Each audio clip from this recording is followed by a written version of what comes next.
Good afternoon and welcome to our Lenten reflection. I hope your Lenten journey has been going well, and thank you for joining us for this time of reflection. Let's begin with a prayer.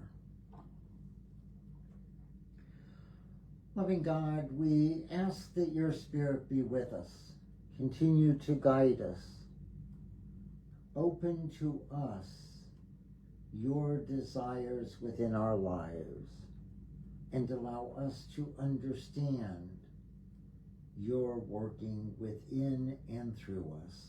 We ask this in your loving name. Amen.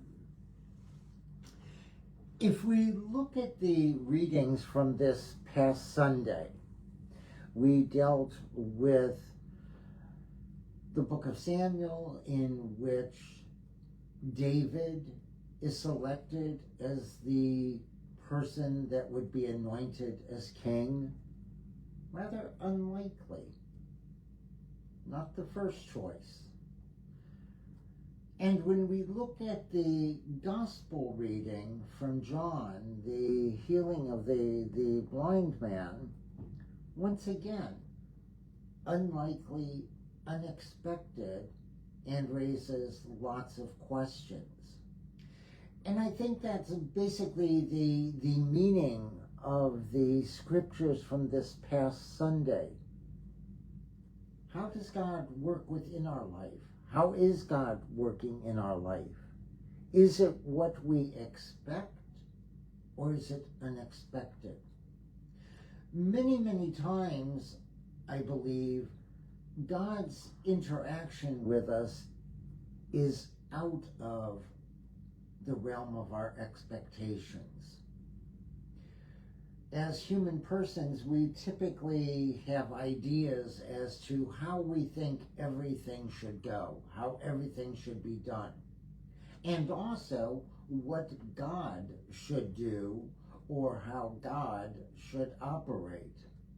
It seems a bit presumptuous on our parts to basically presume that we know what God is going to do, or to think that God should act the way that we want God to act. And our scriptures very much show us that God's ways aren't necessarily our ways. And what we see is not necessarily the way that God sees it. I think it becomes rather problematic for us if we try to see the world just through our eyes. With our physical eyes, we end up seeing all of the issues that make the world problematic.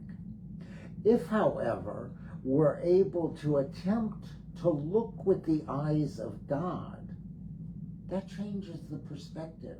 It changes what we're going to see, and ultimately changes our expectations and our understanding of God's interaction within our lives and within our world.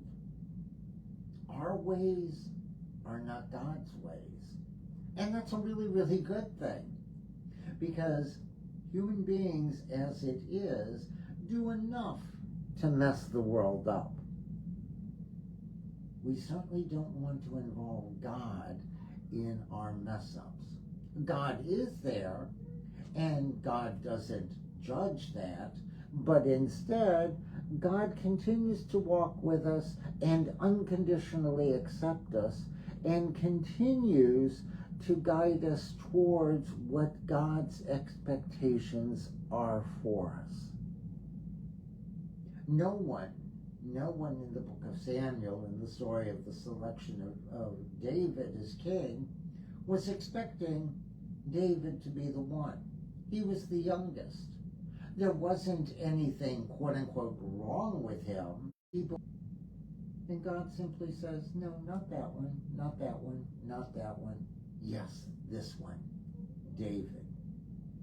No one was expecting a blind individual from birth to be able to see. And through the actions and words of Jesus, everything is turned upside down, and lo and behold, they do. God's ways are not our ways. And it helps if within our own lives we try to look at what possibly could God be doing in our life. How are we able to see God acting through us, in us, around us, or within our world? If we start to look with different eyes, we're able to recognize God's work around us.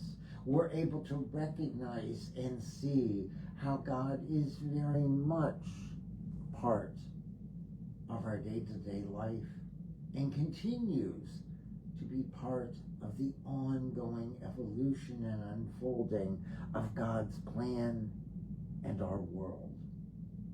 I hope this time of reflection has been helpful for you. I hope it allows your Lenten journey to grow.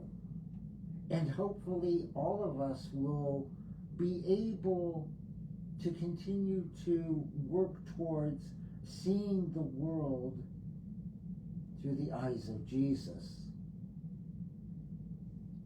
and putting our expectations to the side and allowing God's plan to simply unfold.